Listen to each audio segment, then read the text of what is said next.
Welcome back, everyone. Rabbi Hey, Ellie, Spiro. how are you? I'm Everything's good as good. always.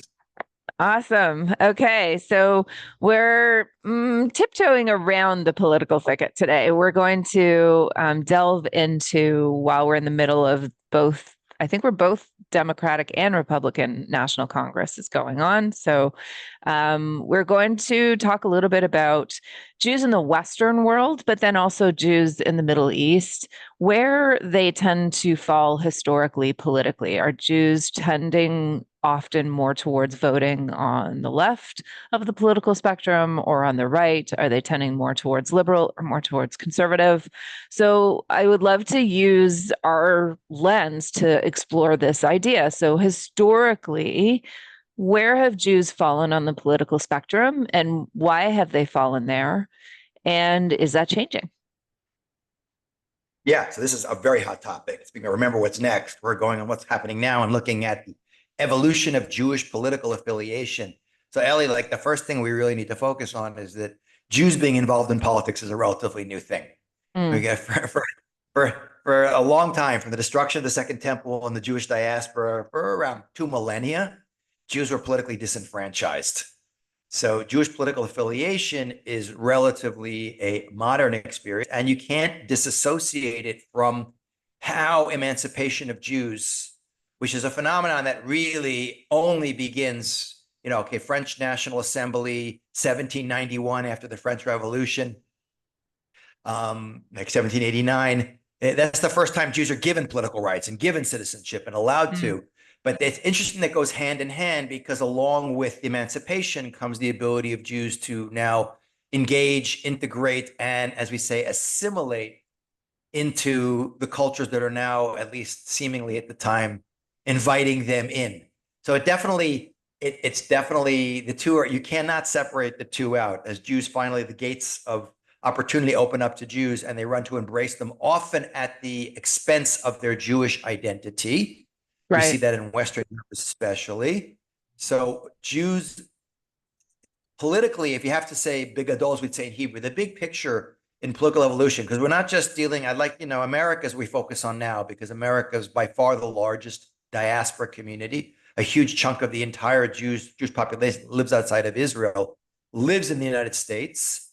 And obviously, Jews being only 2% of the population, but being highly concentrated in states like New York, California, Florida, states with large populations. And I don't know how many of our listeners are American know about the electoral college system. Jews tend to have extremely high voter turnout and tend to be concentrated in places. So the impact of Jewish voting on a national level has always been disproportionately large. So that's what people So like to focus on.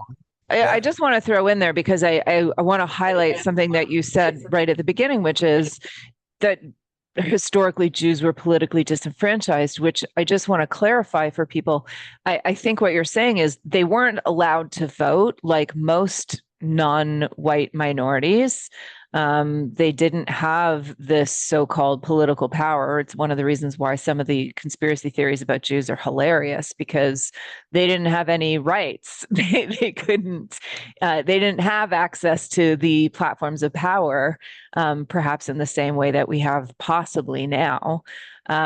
So I just wanted to say, and historically, I think, can you confirm this, that minorities who in the past were never allowed to vote, more often than not, when they do get the opportunity to vote, will come out in droves and vote. Like they really will understand the power of exercising that right. Is that true?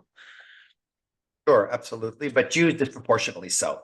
Some minorities have voted much less, like the African American vote in the States is often significantly less. They're underrepresented given the size of the population, which is far greater than the Jewish population. But also to add one more caveat in there, that in general, the whole notion of people voting and having a say in the political process is relatively new. You study the history of political evolution, it's really in only the last few hundred years that anyone had the right to vote.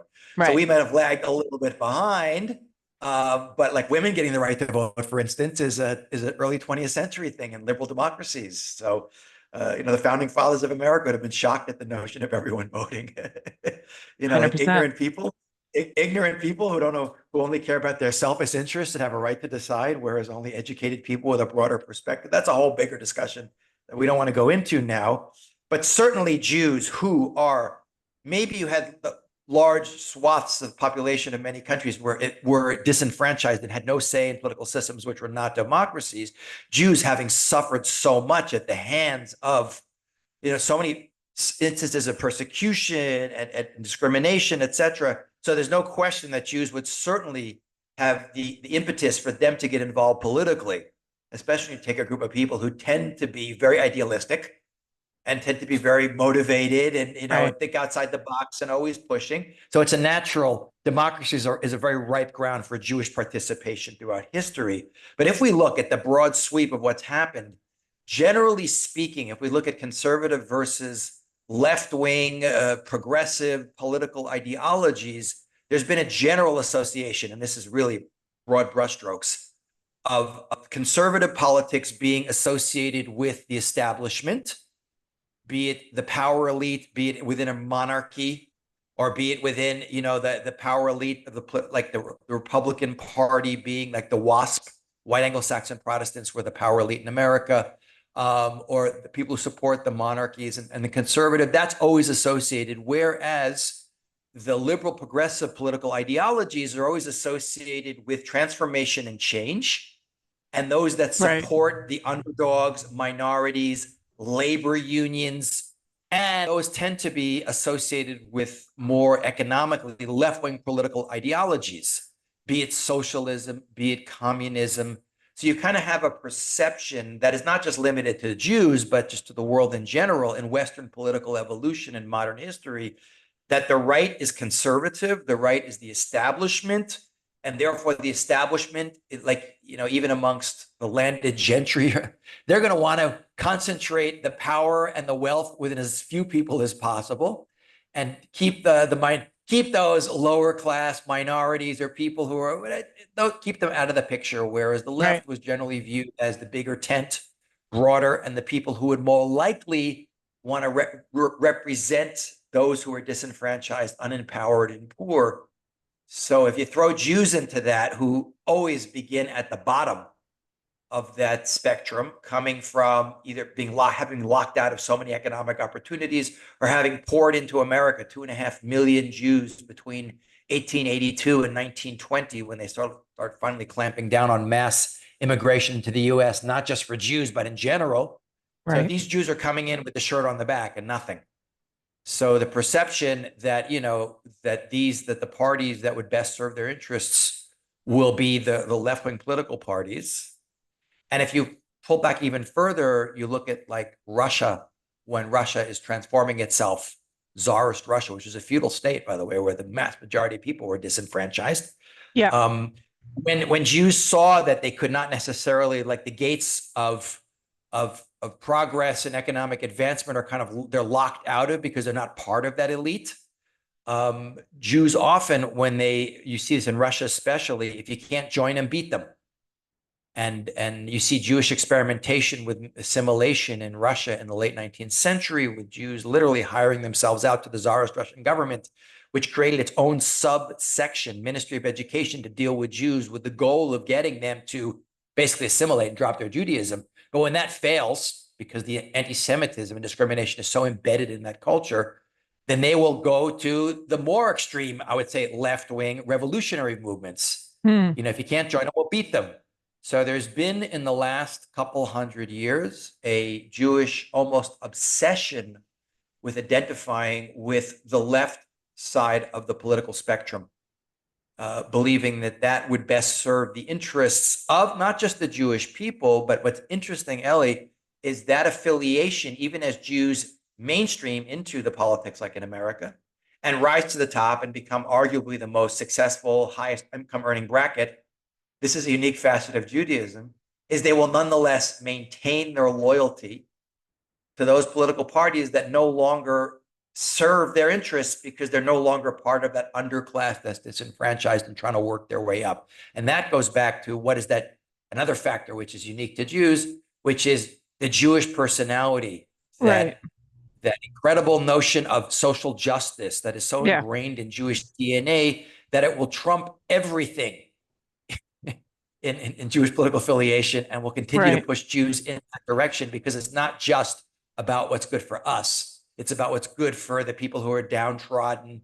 It's almost as if Isaiah is like, the prophet Isaiah is speaking in their heads about, justice, justice that you will pursue, that kind of stuff. Right. Or just even from the beginning, this idea that everybody is created in the image of God.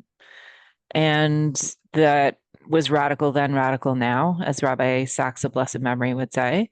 And this, the idea that it is our responsibility, we partner with God to make this world a better place for everybody. And I think that, the left representing many of those values ideologically is a real resonance. Although interestingly enough, it seems the more like the less I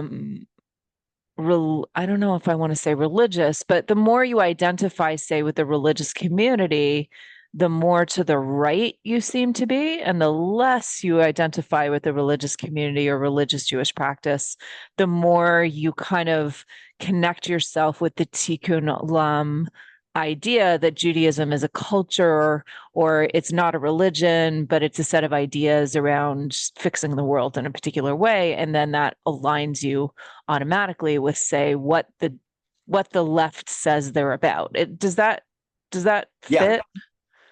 Yeah, exactly. Because, social justice in Western liberal democracy, its roots are in the Bible. There's no question. So that is a kind of, that's why you have these statements, the Declaration of Independence of the United States. We hold these truths to be self-evident that all men are created equal. They're endowed by their creator with certain inalienable rights. And we've talked about this in the past, this Jewish spiritual DNA, these traits that, Jews are radical, transformative, driven, and Jews care.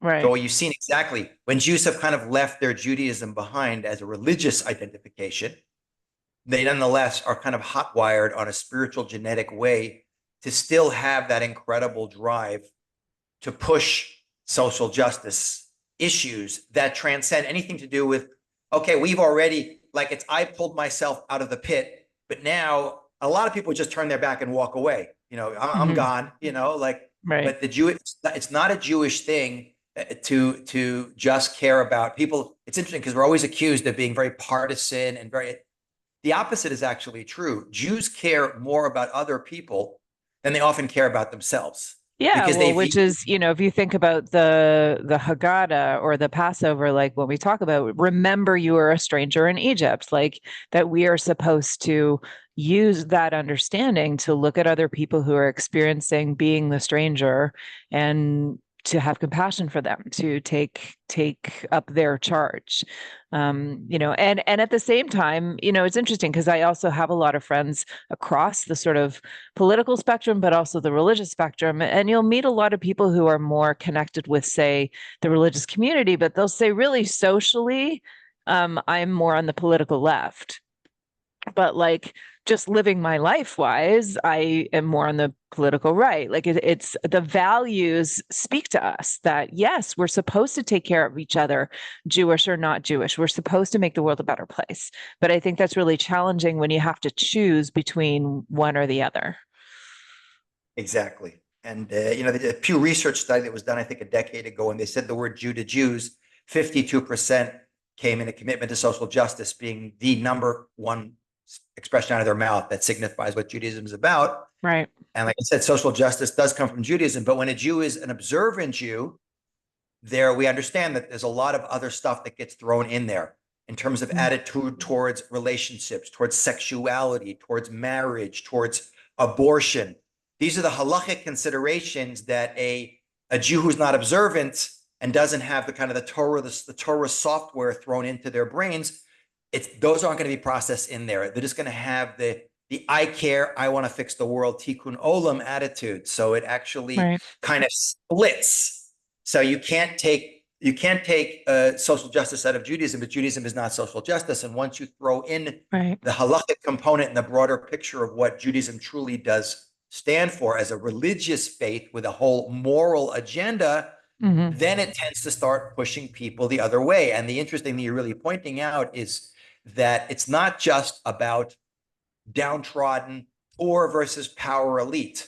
Right. There is a whole nother component to this in politics, which we're seeing much more in modern politics today, because you go back 100 years ago, the political left was much more conservative.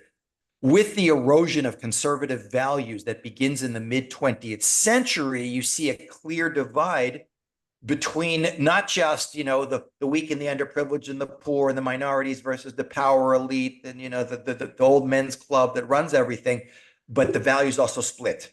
That the conservative values, the left will adopt more and more of an openness to not just change within, the economic system of people and their rights and their privileges and their ability to advance themselves, but also openness to like the whole sexual revolution and men's and women's relationships and feminism and gender roles and all the other stuff. It's almost become like a package deal that one fits into the other. And that's something that is actually, that's pretty new. You could beam yourself back to the French Revolution. You wouldn't find that they, the issues that you have in the hard progressive left of America would not be issues these people would even contemplate, because there was still a strong veneer of, even though they may have been anti-clerical in the French Revolution, those values take a long time to change. And what we've seen since the French Revolution, since the beginning of the 19th century until the mid 20th century and onward, is that it's kind of gone. The cut flower ethics that we mentioned before, Will Herberg, that American Jewish thinker, that these values came from God and religion. And as Western liberal democracy has kind of kept these overarching principles, but removed itself from the God-based, source of these values, which Orthodox Jews have not done, then you see the split is taken hold in a very big way. So now that the political right in America, let's, for instance, is going to be much more traditional and conservative in their values, things like patriotism, monogamy, their attitudes towards sexuality, sexual revolution, gender roles, all that stuff is going to remain much more in the traditional way it has been in the past, whereas the left is kind of bottled into a very different worldview in terms of all of these. So that's really the interesting thing that's evolved. And it tends to be, you see very much this divide in cultures and societies, that religious people, whether it's the Christian right in America or Orthodox Jewish population, will generally move towards the right, Republican Party, for instance, in America. And you'll see that the non-Orthodox, non-traditional Christian community will tend to be drawn more towards the left and all the values that now are associated with that. So it's really interesting what's happening. Slowly, subtly, but very dramatically. When you fast forward after half a century, you see how radically things have split apart and changed. The difference is now, that's the real, when I was growing up, as a Jew, and I wasn't as religious, you hit 18 years old, you register to be a Democrat, because those are the values that are most in keeping with the Jewish worldview. The downtrodden, the oppressed. But the differences between Republicans and Democrats were like this. Now, and it's not just in America, it's the left and the right in Europe, boom. And it spills into ideas of national identity, particularism versus universalism, everything. It's this huge package deal that is splitting the world tremendously and transforming things in a way we've never seen in modern history at all. What's happening in Europe? We often look to Europe as a bit of a precursor to whatever's going to happen in America. In terms of the political leanings of Jews in Europe, has that shifted at all?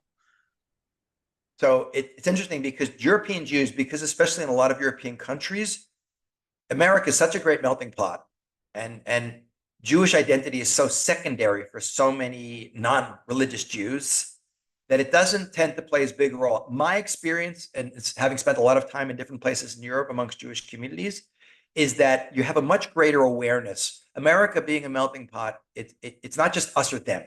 Europe is much more of an us or them thing. Through the history of Jews in Europe, it was we're the minority and the rest are Christian white people. That is changing now also, because you have the large Muslim population pouring in.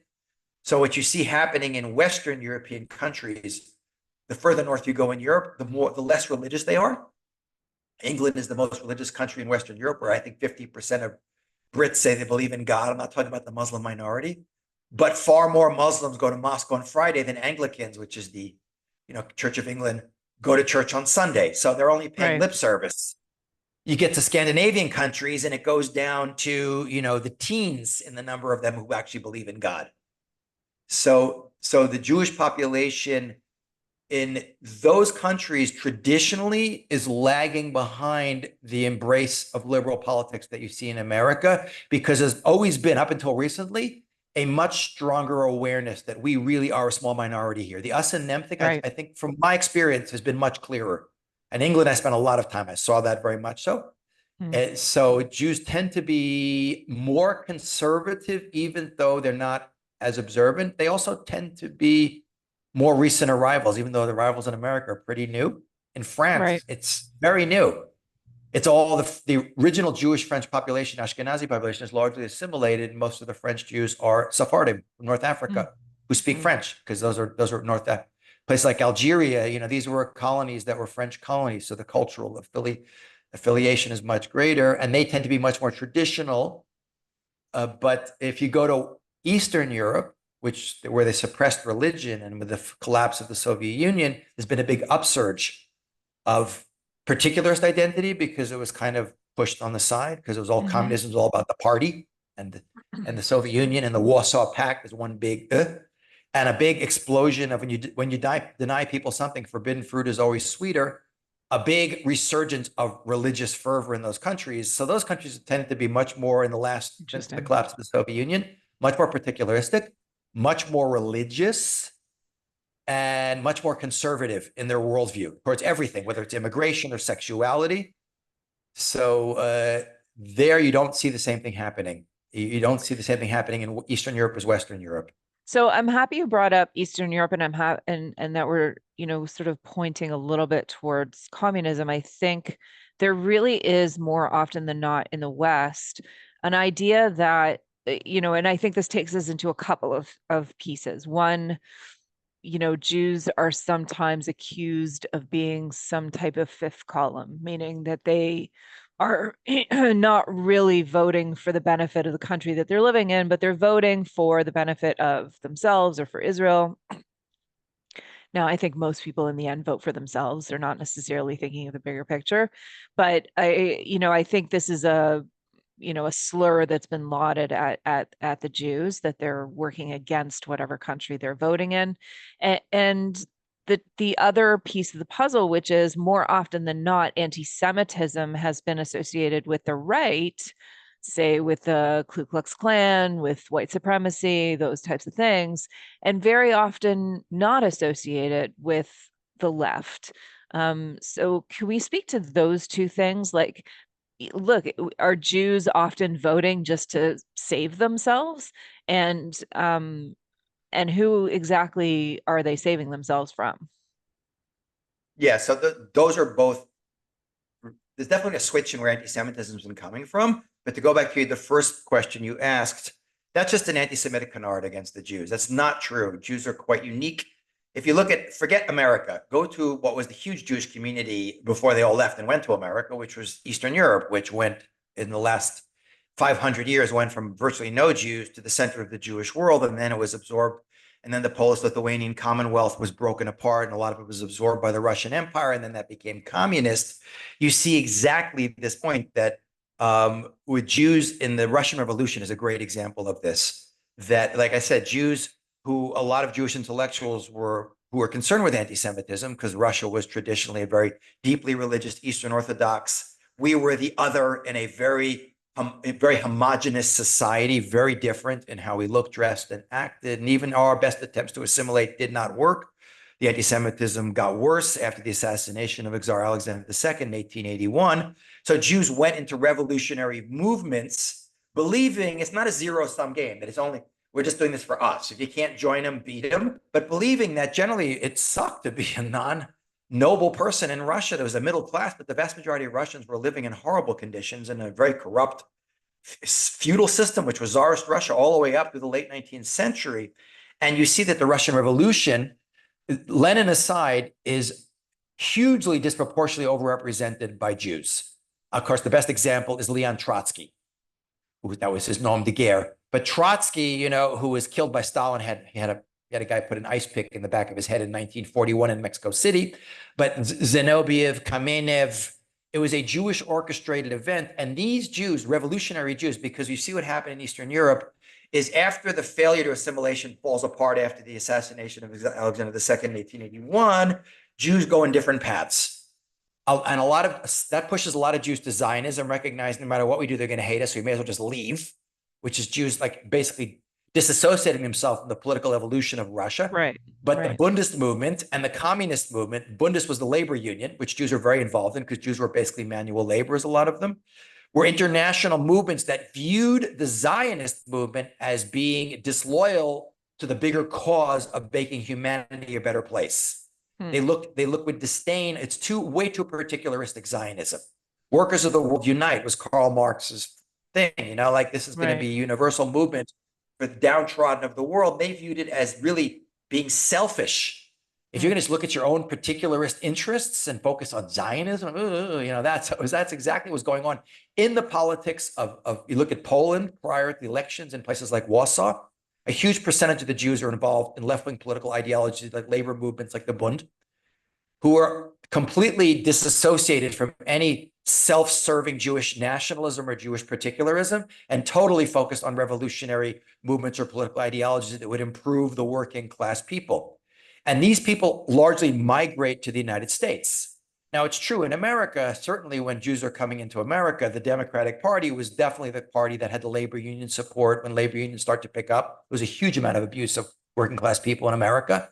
Unions now, you could argue, are very corrupt and self-serving and do tremendous damage. But if you look what was going on in the Triangle Fire, the conditions that people were kept in were like virtual chattel slaves. So Jews started there with the perception that for our own personal self-interest, since we're at the bottom of the barrel, that's really good, but also we have the natural Jewish proclivity to be very sensitive and caring for workers. These are the people who are going to best represent us. But I want to just read you something interesting. I came across this years ago. This is a book.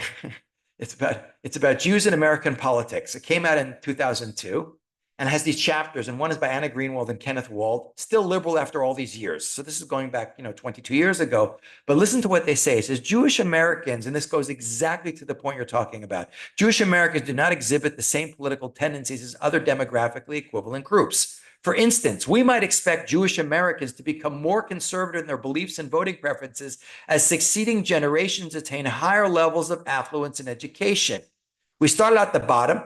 It was best for us, the affiliation with the political left and Democratic Party, and also was the best for the world. In fact, they go on to say this is not what happens. This is what happens when groups attain more wealth and prosperity. They tend to migrate politically towards the party that will serve them best. In fact, they go on to say, in fact, Jewish Americans are among the most highly educated, professional, and affluent members of the population. But when we compare these Jewish American voters to non-Jews with the same socioeconomic status, the Jews remain politically distinct. And this totally shatters that canard that we are. Jews continue to vote for the party that no longer serves them so well because progressive left-wing politics is all for, you see this being said about the Democratic Party today, tax the rich, it's the corporations, the CEOs, they're making all the money, they're not doing let's go after their wealth.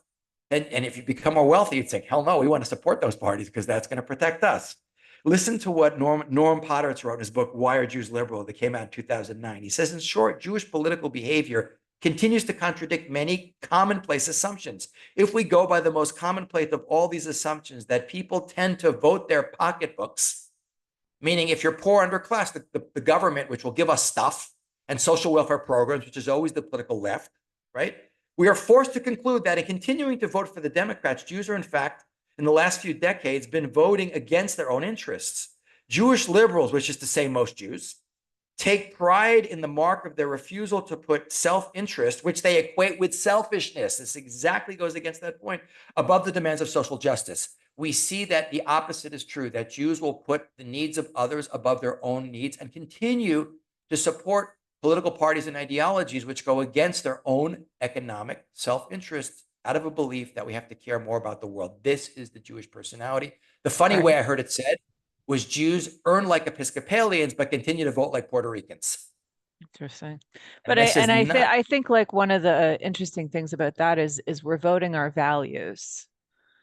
And yeah, that and look, ultimately people generally vote their hearts. You ask them why they vote for somebody, they can maybe talk a little bit about a policy, but more often than not, it's really they're voting with their hearts. And if Jews vote with their hearts, then really they're putting their weight behind people who are going to represent the values that we speak about so often, which is, the Passover Seder, whoever's hungry, let them come eat. yeah. By the way, I don't necessarily agree with that. The Jews vote. Most people vote according to their own immediate self-interest. You'll see, like if I, whichever party I think is going to improve my economic situation, and that, like in the upcoming American election, this is the number one issue. How did Democrats fare compared to the Republican president before? Who do we think will do a better job? That's what people tend to vote for. I would say Jews are the other way. They tend to stand back and look at the bigger, what they perceive to be that bigger picture. It's not just about my own self-interest. I don't just do what is good for me. That does factor into certainly how some Jews vote, but I look at how I view these people are in terms of their values. And so it's really unusual. Jewish political affiliation is quite a anomaly in politics in the world. But again, it's that great mashup between, that Jewish spiritual DNA, those values as you call them, which even when often they're disassociated from their source, which is the Torah and the traditional Jewish values, but they still remain there, pushing the Jew to really care and want to make the world a better place, even if it means I have to pay for it. Which, by the way, you see in Jewish giving, that Jews, contrary to thinking like Jews are cheap. Jews are very careful with Right. how they give their money, but percentage-wise, they give far larger amounts of money per capita than anyone else. Huge, massive donations, which, by the way, the vast majority goes to non-Jewish causes. It's unbelievable statistics on this kind of stuff. And again, it goes back to that point. But to go to the second thing you're asking, which is really interesting, which is, anti-Semitism being associated with the right traditionally. One thing we see, attitudes change a lot slower than realities. And you see that it is very true that if you go by the fact that the conservative right wing, be it in Europe or America, which is the old boys network, the establishment, the aristocracy, these definitely tended to be, you have, the dislike of racial minorities and the oppression of people who are outside those groups has tended traditionally to come, obviously, from those in power who want to preserve their power and their money, are feeling threatened by it. So there's no question that, and not only that, the political right is associated with nationalism and particularism. It's preserving our identity, preserving our elitism, preserving whatever it is. So those are the groups that historically have been more antithetical. If you look at the Russian Revolution, there's the pro-Tsarists in Russia. After in Russia, in World War I, the Russian Revolution breaks out in the middle of the war. There's massive fighting there.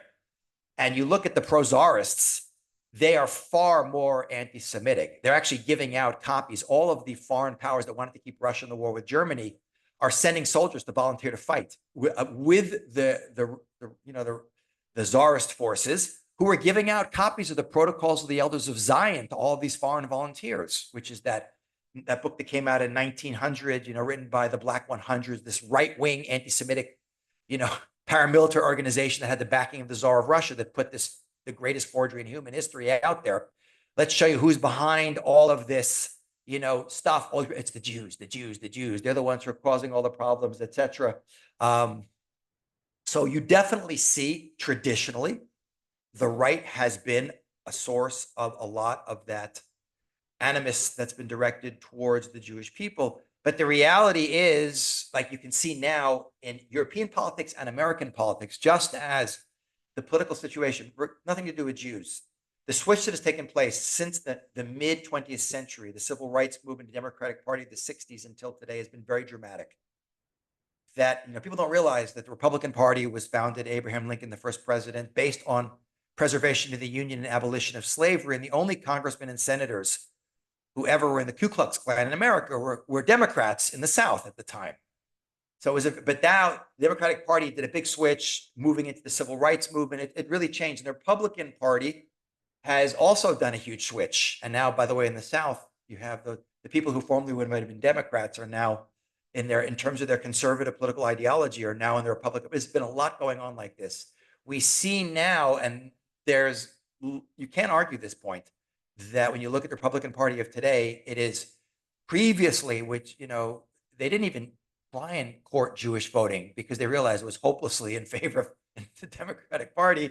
But now you see that if you look at it, just straightforward statistics, not taking a side here, the Republican Party has come out very unequivocally and much more strongly in votes pro-Israel, let's say, much more so. And you now have a big change because of the evolution of progressive politics in the United States, which is associated with the Democratic Party. You now have that there are political forces on the left which are hardcore anti-Israel, like you see the Squad, Alexandria Ocasio-Cortez and Rashida Tlaib and Ilhan Omar and people like that.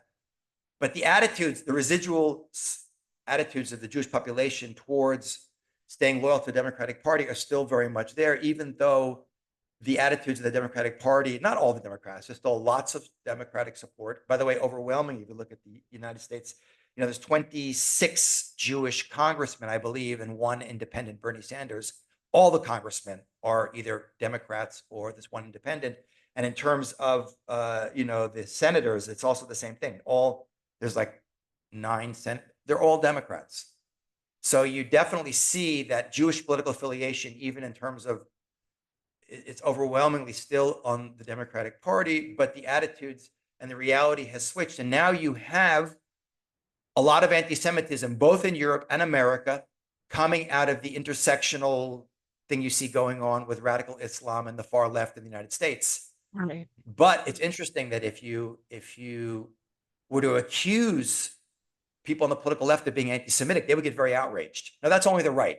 The right is the particularistic, nationalistic, racist people that run those parties. Yeah. We're just concerned with, and this is where it really creeps in.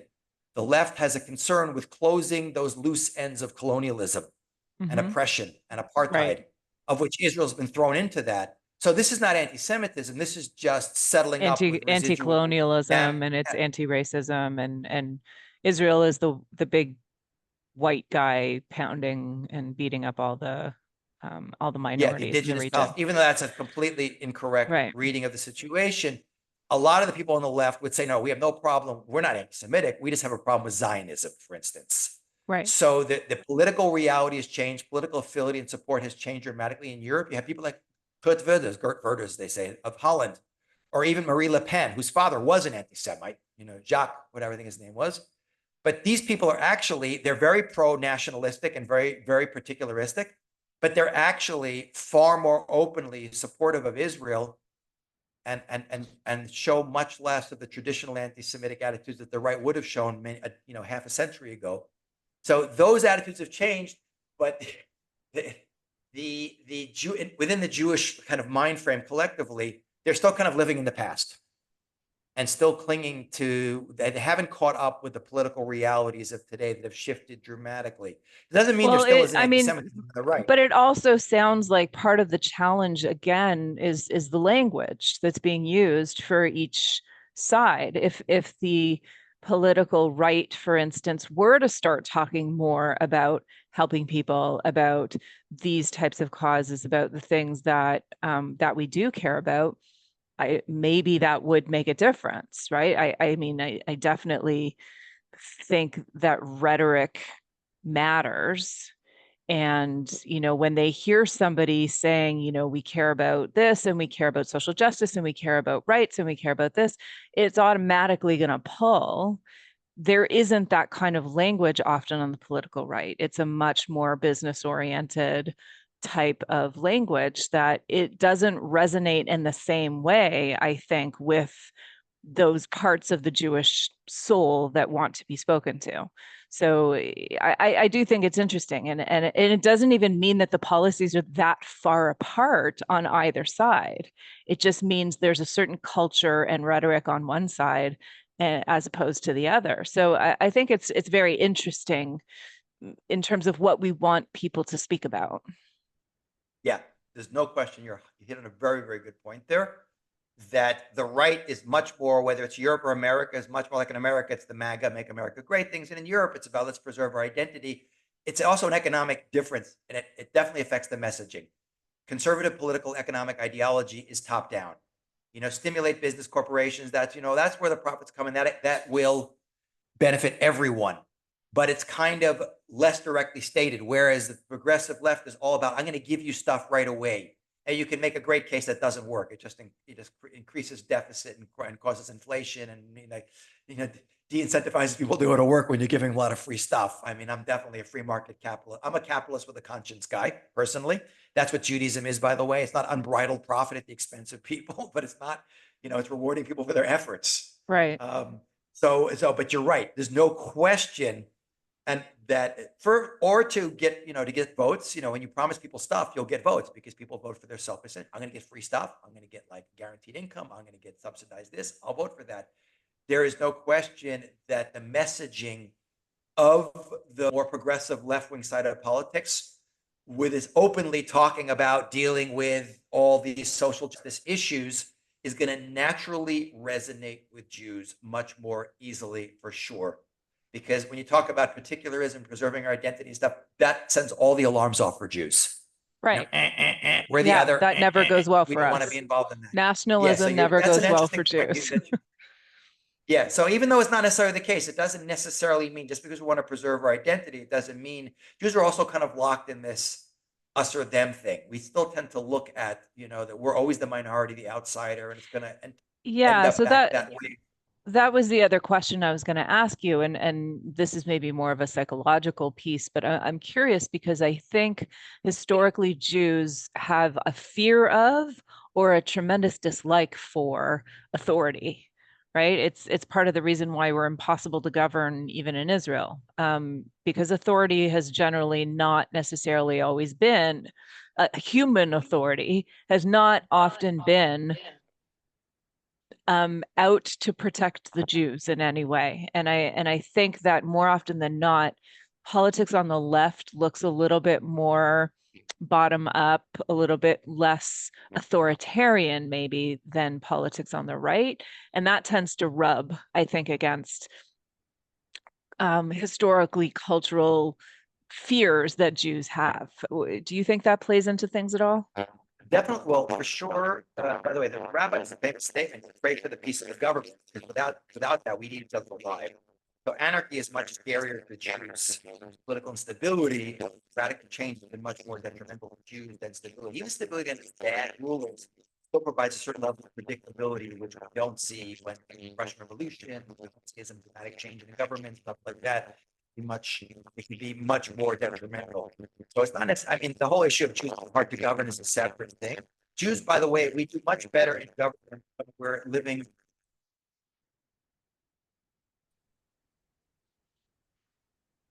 So there's no question that, we Jews are hard to govern, but we tend to listen more to authority that's outside Jewish authority. Like, when the non-Jews say it, we know we can't, I always say Jews can't. That's why Israelis are funny compared to like, Israelis are Jews unfiltered. That, you can't behave the way people behave in Israel living amongst non-Jews. They'd kill you. Here it's like one giant family. You can be rude, you can be pushy, not that Jews, the New York Jewish personality is famous, but there's something to be said for that. But the reality is that I don't think it's correct to say that somehow like the right wing is more viewed as authoritative. The reality is what we've seen in modern history is that we see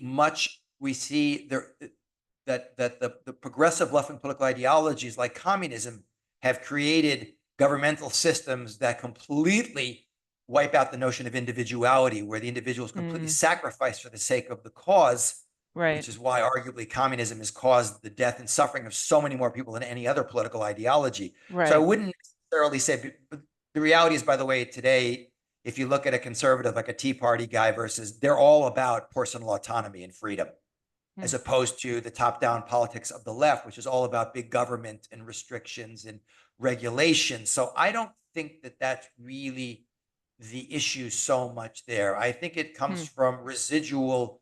I think it comes from just perception that we talked about before of this is the party that will care about the little guy, and that's the party that doesn't care. It just wants to preserve its money and its power. And again, that is not the reality of the situation today, the way it was maybe 50, 70, 100 years ago, whether it's American politics or European politics. So I don't think that's really the more. So do you think that this, just to sort of bring us up to speed now that we've kind of given a bit of an overview, what do you think, what are the implications since October 7th, for instance, where there has been, I think, a noticeable shift towards the right for many Jews for multiple reasons, not the least of which I think is safety and security, whether both in Israel, but also at home, right? Jews and we're in Canada here, and there's been significant security risks, attacks, and very little and much more support for Jewish safety right now on, I would say, the right side of the spectrum. So Jews are starting to tend more towards that. What do you think the implications of that are, both for Jews and for America and also for Israel? Yeah. So and even though Jews always like to think about other people, bottom line, if I'm endangered, my political economic situation, my freedom, and even my life is going to be endangered. There's no arguing this point that you look at the riots and the protests that have taken place in America since October 7th. There, it's all a bunch who's burning the Israeli flag and the American flag, and who is really, you don't find, you have a couple of right-wing guys out there, but these look what's going outside the Democratic National Convention now. So, there's all this violence and arrest going on, and it's coming from this really weird alliance, the Red-Green Alliance of the radical Islamists, and they're the extreme left-wing side of American politics, which is, of course, not the mainstream Democratic Party, but a significant part of the left side of that party.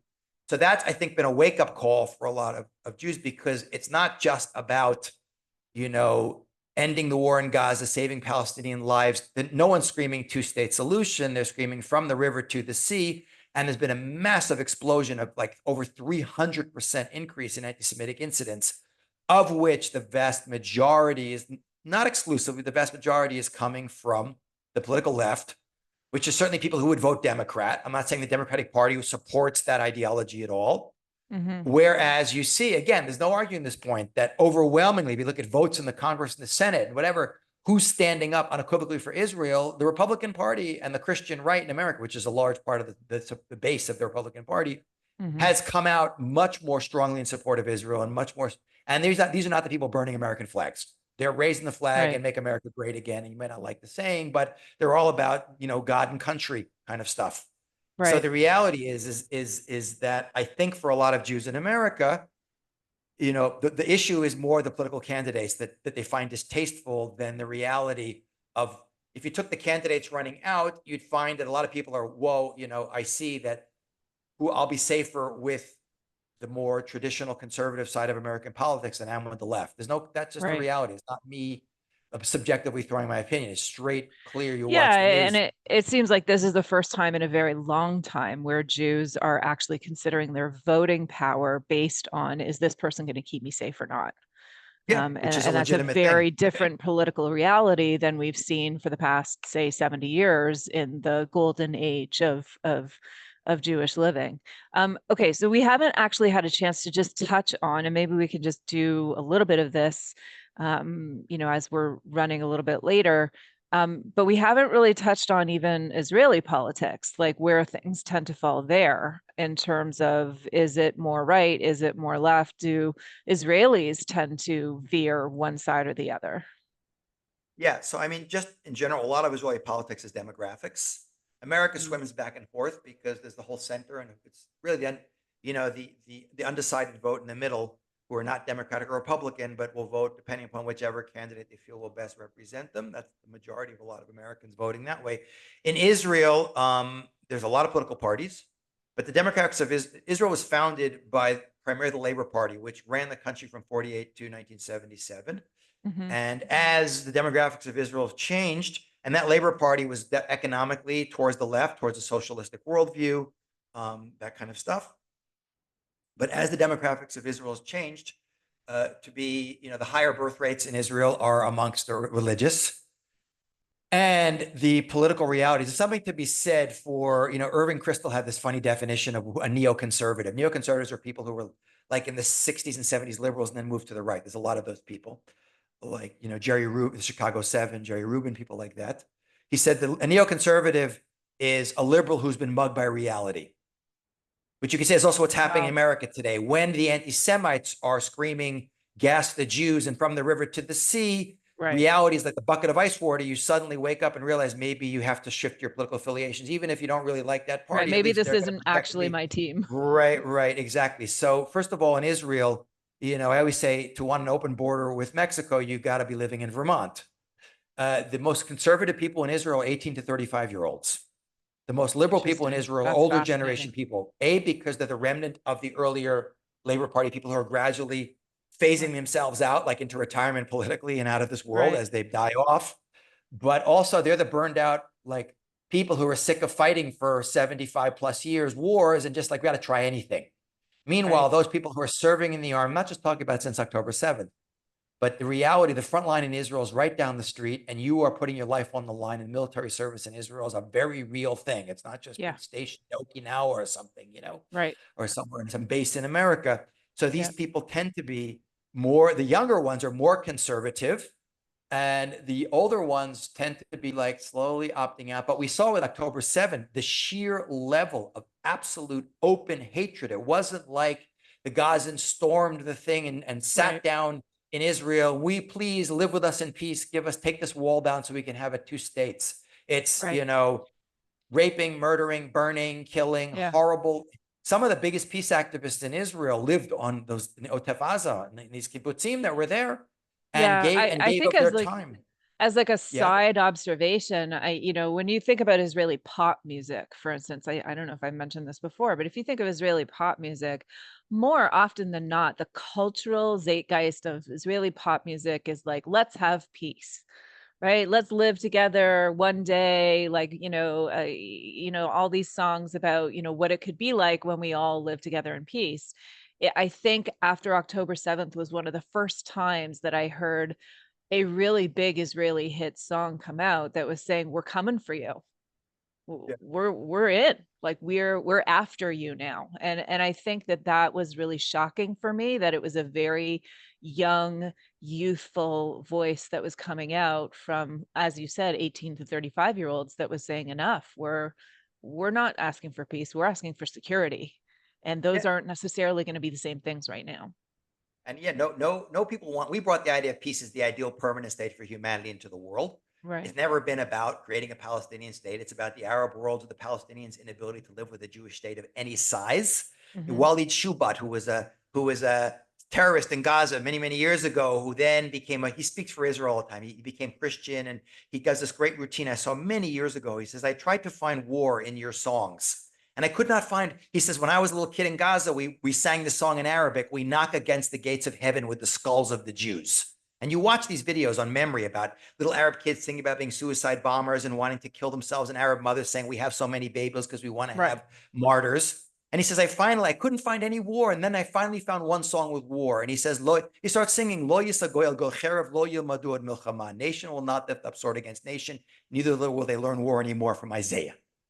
It's not in our DNA to be that way, but this is exactly the same thing. It's the bucket of ice water in our face, recognizing that we can want peace and talk about peace when the other side constantly talks about war and destroying us. Bottom line is your own survival trumps everything else. Right. And that's the reality of our existence. So you see, and plus with just the demographics of who's religious Jews tend to be, not exclusively, there are like progressively left-wing religious Jews, but they're definitely the minority, because it's just about the particularist attitude that religion brings to your identity, and the values that the Torah brings that are halachic values about self-preservation, and also the connection of understanding who we are in our land. And this is part and parcel of being Jewish. We are a faith, and we're a people, and we're connected to the land of Israel, and this is our homeland. So the country is sliding inexorably to the right. And again, the issues that bother people have more to do with the people in power. Bibi's been in power too long. He's corrupt. Same kind of things but you strip away who's running in office, the actual sentiment of Jews around the world is changing dramatically. But just to end with, I think, a thought that's really important.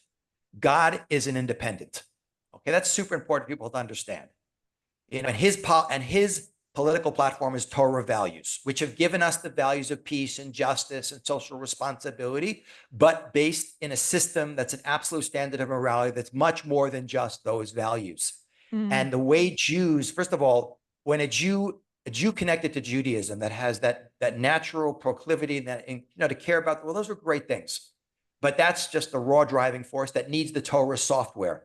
And that's what gives us Jews the ability to objectively stand back with a system of reality and values that has transformed the world, and decide how we're supposed to act individually, what's kind of society is supposed to create based on a balance of those values of who we are and our mission in the world as a particularist people and our responsibility towards the world, and how concepts of, because Judaism, there's nothing outside the purview of halacha, whether it's the death penalty, abortion, charity, peace. It's not just throwing out concepts. You got to love everyone, even if they try and kill you. No, that's not an idea. Turn the other cheek. And just to Judaism. just to clarify, because I think this is something, the students in my classes sometimes kind of bump up against, like, halacha is law, but it's also a paradigmatic lens for looking at, it's a value system. It really is a way of looking 100%. at the world, so that it gives you the ability to come into contact with really gnarly problems and tough decisions and say, what do my values say about this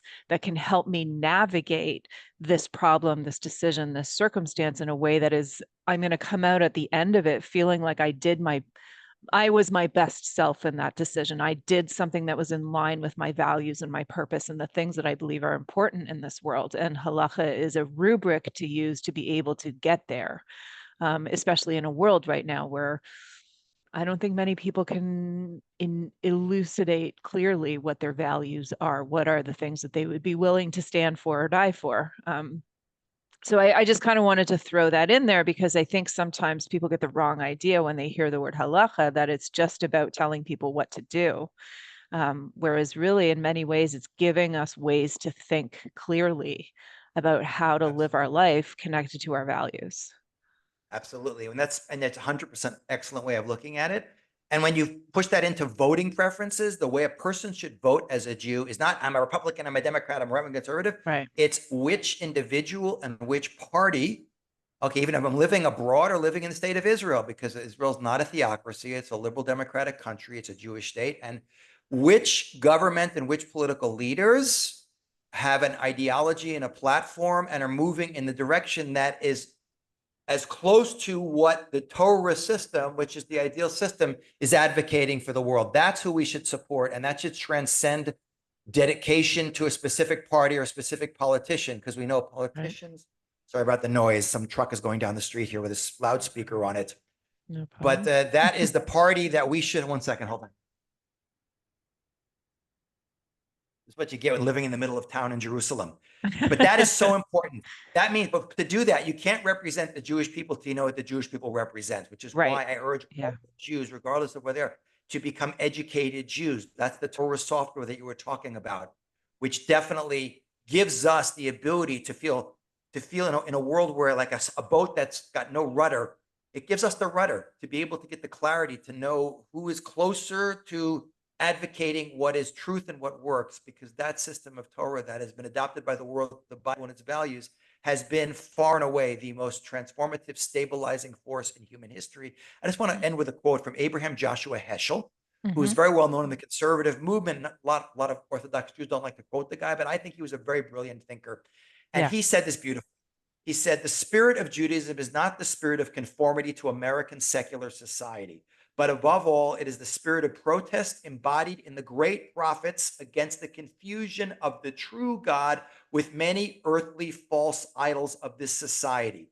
To be a Jew is to renounce allegiance to false gods, to remain free of infatuation with worldly triumphs, and never succumb to splendor. Which is why you have that Torah software that gives you the clarity. It enables you to see through the fog and the confusion and the rhetoric. And then if you got that built in, you'll hear ideas and you'll see concepts, and it will immediately, for me, this is how I think, does it resonate with my worldview, which is not my worldview, it's the guy who designed the universe's worldview. And that is the system that has created the most stable governmental systems, liberal Western democracy, which for all of its faults has created a far more stable, inclusive system of government that has enfranchised and given more wealth and opportunity to people than any other system in the world. And that's what must be preserved. As Churchill said, he said, democracy is the worst form of government, except for every other system we've tried from time to time throughout history. Right. So until we get to the Messianic era, this is what we got to focus on and not be distracted or buy into the rhetoric. And hopefully we'll get that clarity, because if we have it, it'll help us stabilize the world and be the right role models for humanity. Awesome.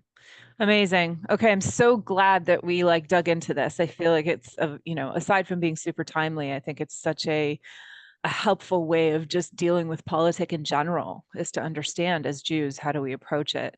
I wanted to just mention about Rabbi Heschel. There's if you're ever interested in looking into some of his stuff, there's a really great book. The title itself just moves you around. It's a book of his essays and speeches called Moral Grandeur and Spiritual Audacity.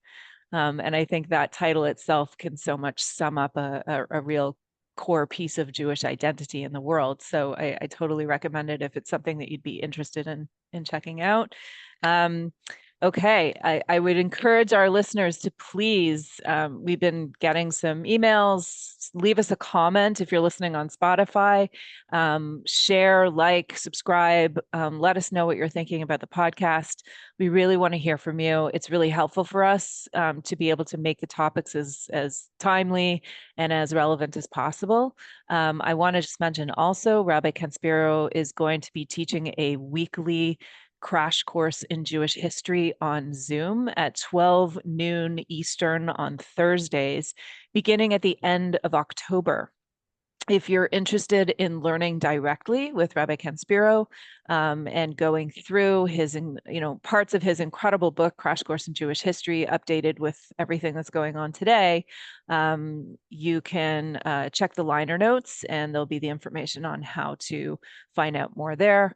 And otherwise, please go to kenspiro.com to find out more information on what Ken's up to. Ken, anything else people should know? Nope. They can welcome to go to the YouTube channel at Rabbi Ken Yeah, that's Spiro. right. Yeah. You can watch all. If you want to watch the podcast, see Ellie's smiling face and my frowning. we have not only the full episodes putting up there, but we also have little like sound bites that we put up there also. You're welcome to share with people. Awesome. Okay. And sorry, what's the YouTube channel again? It's at Rabbi Ken Spiro. Awesome. Okay. So if people want to check that out, you can actually see our faces. Yeah, great. Awesome. Thank you so much, everyone, for joining. Have a good, safe rest of the week, and we'll see you next week.